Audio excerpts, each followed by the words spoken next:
What's up, y'all? Welcome back to my channel. So this is going to be another pride look, and then I'm going to actually do an illustration of Lorraine Hansberry on my forehead and just talk about her in this video. I want to start doing this more and just talk about people in history, like modern people or people who are basically our ancestors, elders now. And I'm reading this passage from womenshistory.org. This article was written by Emma Z. Rothberg. She has a PhD. She's an associate educator of digital learning and innovation. So you can find this if you look on their website. This is basically what I'm reading. In 1959, Lorraine Hansberry made history as the first African-American woman to have a show produced on Broadway, A Raisin in the Sun. As a playwright, feminist, and racial justice activist, Hansberry never shied away from tough topics during her short and extraordinary life. And fun fact, I actually learned about her when I was taking my intro to theater class. We actually read A Raisin in the Sun, and we watched part of basically the film of it, and yeah. It's crazy to think that if I did not take that course, I may have never even heard about her, which is crazy because I think there are so many Black, just people in history in general that don't get talked about enough. And hopefully that this will actually help somebody. And if y'all want to see me talk about anybody, please let me know. But back to the passage. Lorraine Hansberry was born on May 19, 1930 at Providence Hospital on the south side of Chicago. She was raised in a strong family, the youngest of 3 children born to Nanny Perry Hansberry and Carl Augustus Hansberry. Her father, Carl, founded Lake Street Bank, one of the first banks for African Americans in Chicago, and also ran a successful real estate business. Her mother, Nanny, was a school teacher. Hansberry had other African American leaders in her family. Her uncle, William Leo Hansberry, was a professor of history at Howard University. Her cousin, Chanel Perry, was one of the first African American women to direct off-Broadway. Hansberry's father died of cerebral hemorrhage when she was 15. Growing up on the south side of Chicago, Hansberry and her family were involved in the racial justice movements of the era. Her parents were prominent members of the African American community, and her father worked for the NAACP. When prominent African American community members and leaders came through Chicago, they went to the Hansberry's home. The family hosted W.E. Du Bois, Paul Robeson, Langston Hughes, Duke Ellington, and Jesse Owens. In 1937, Hansberry's parents challenged Chicago's restrictive housing covenants by moving into an all-white neighborhood. Their new white neighbors did not welcome the move, and a mob gathered around the house. Someone threw a brick through the window, barely missing 8-year-old Hansberry's head. Years later, Hansberry recalled her mother patrolling the house all night with a loaded German Luger. When the Supreme Court of Illinois upheld the legality of the neighborhood's restricted covenant and forced the Hansberrys to leave the house, her parents sued. They took their case all the way to the Supreme Court. They won. Hansberry v. Lee, 1940, helped outlaw legal housing discrimination across the United States. Hansberry graduated from Inglewood High School in 1948 and enrolled at the University of Wisconsin-Madison. While studying, Hansberry became interested in theater, politics, and the global anti-colonial movement. She worked on the 1948 presidential campaign for the Progressive Party, wrote in support of the Mau Mau uprising in Kenya, and covered the case of an African-American man executed after an all-white jury deliberated his case for 3 minutes. Hansberry left university before completing her degree. She studied painting in Chicago and Mexico before moving to New York in 1950 to take courses at the New School. By 1951, she was writing for Paul Robeson's Freedom, a progressive publication that put her in touch with other literary and political mentors. She also studied with W.E. Du Bois. Many of her mentors were attacked for being communists, but Hansberry escaped this persecution because she was relatively unknown. During a protest against racial discrimination at New York University, Hansberry met Robert Nemiroff on the picket line. Nemiroff, a white Jewish writer, shared many of the Hansberry's political views. Shortly after meeting, the two married on June 20th, 1953 at the Hansberry's home in Chicago. When Hansberry married, interracial marriage was still illegal in many states. Malcolm X rebuked Hansberry publicly for her interracial marriage. He let her apologize for the attack. Hansberry and Nemiroff ended their romantic relationship after 9 years, but he remained her best friend and closest confidant for the rest of her life. Despite her marriage to a man, Hansberry identified as a lesbian, but she was not out in the traditional sense, as homosexuality was illegal in New York City at the time. In 1956, Nemiroff co-wrote a hit song, Cindy Oh Cindy. The profits allowed Hansberry to quit working at Freedom and devote her time exclusively to writing her own. Inspired by her childhood and her love of theater, she started writing a play. Initially called The Crystal Stair, she later retitled A Raisin in the Sun, a phrase taken from Langston Hughes' poem, Harlem, A Dream Deferred. Raisin drew upon the lives of working class African Americans who rented houses from her father and who Hansberry went to school with on the South Side. She turned to family members for inspiration for other characters.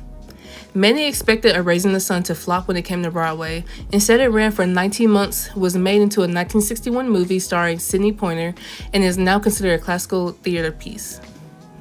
The play was nominated for 4 Tony Awards and won the New York Drama Critics Circle Award for Best Play in 1959. Most importantly, Raisin brought African Americans to the theater as audiences and gave them representation on the stage. Hansberry was not done. She wrote another play, The Sign in Sidney Brunson's Window, inspired by her marriage to Nemiroff.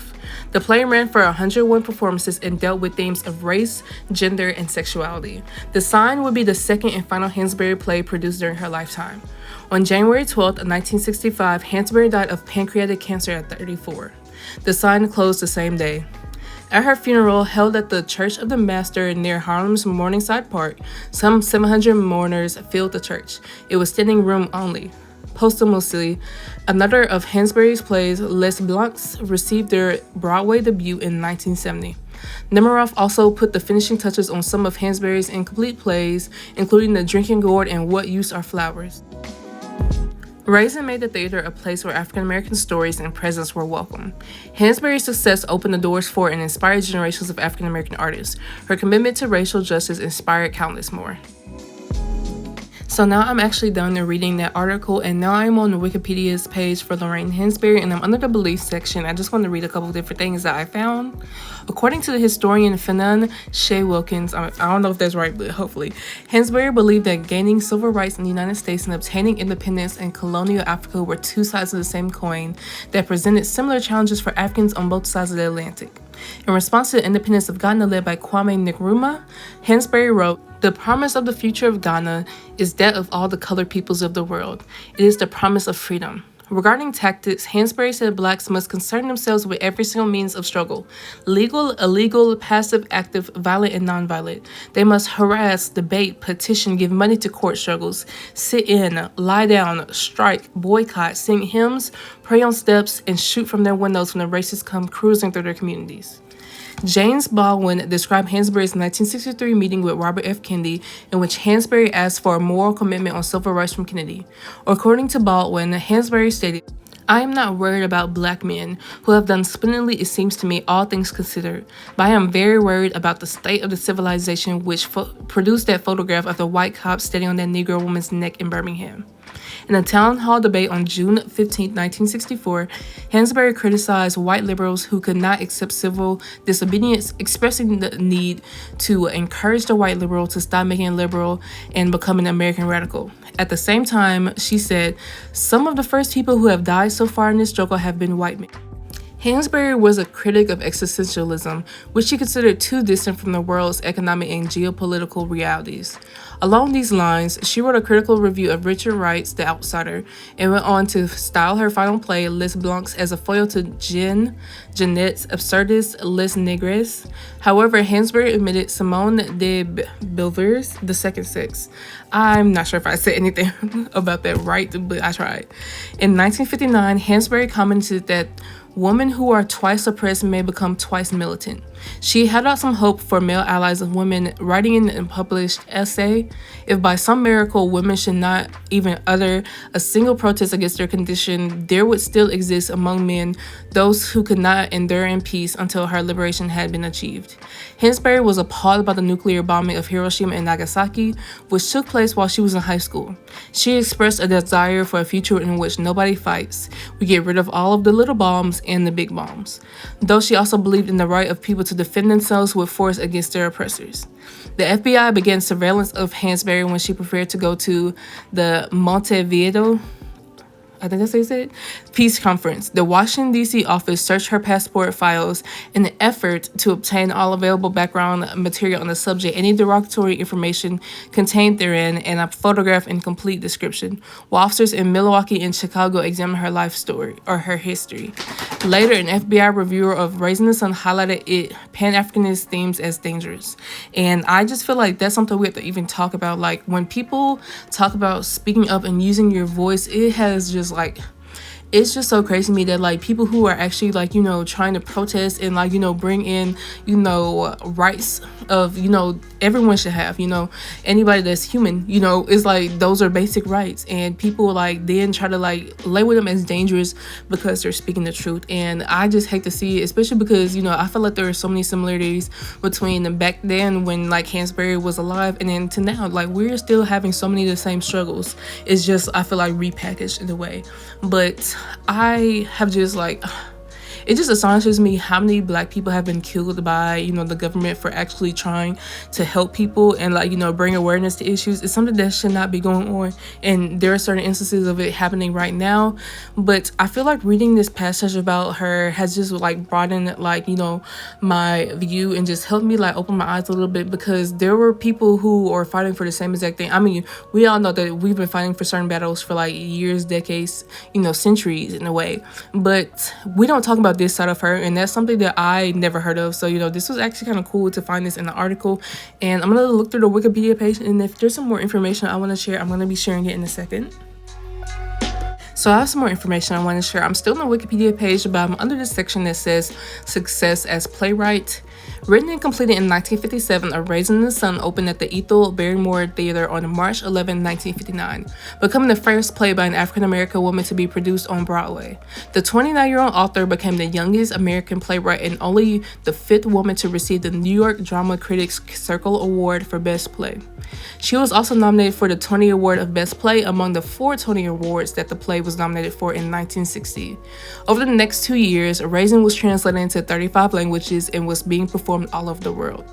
In April 1959, as a sign of her sudden fame, just 1 month after Raisin in the Sun premiered on Broadway, photographer David Addy did an extensive photo shoot of Hansberry for Vogue magazine in the apartment of 337 Bleecker Street, where she had written Raisin, which produced many of the best-known images of her today.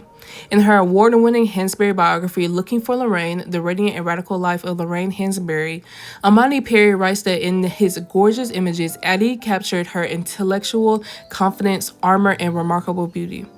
In 1960, during Delta Sigma Theta's 26th National Convention in Chicago, Hansberry was made an honorary member.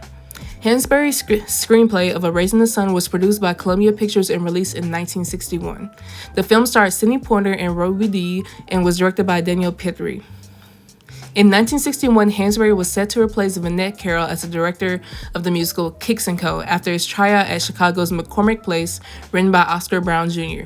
The show featured an interracial cast including Lonnie Sadden, Nichelle Nichols, Vi Velasco, Al Freeman Jr., Zabeth Wild, and Burgess Meredith in the title role of Mr. Kicks, a satire involving miscegenation. The $400,000 production was co-produced by her husband Robert Nemiroff.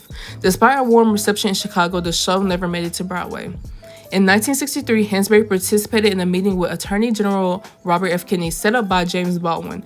Also in 1963, Hansberry was diagnosed with pancreatic cancer. She underwent 2 operations, one on June the 24th and one on August 2nd. Neither of the surgeries were successful in removing the cancer. Hansberry agreed to speak to the winners of a creative writing conference on May 1st, 1964. Though it is a thrilling and marvelous thing to be merely young and gifted in such times, it is doubly dynamic to be young, gifted, and Black. While many of her other writings were published in her lifetime, essays, articles, and the text for the S&CC book, The Movement Documentary of a Struggle for Equality, the only other play given a contemporary production was The Sign in Sidney Brustein's Window. It ran for 101 performances on Broadway and closed the night she died. So that is the end of like me reading everything from those websites and stuff and just information about Lorraine Hansberry. But before I go, I just want to say thank y'all for watching this video. And if you have any like artist or if you have anybody in particular that you want me to do a makeup look inspired by and kind of just talk about them, please let me know.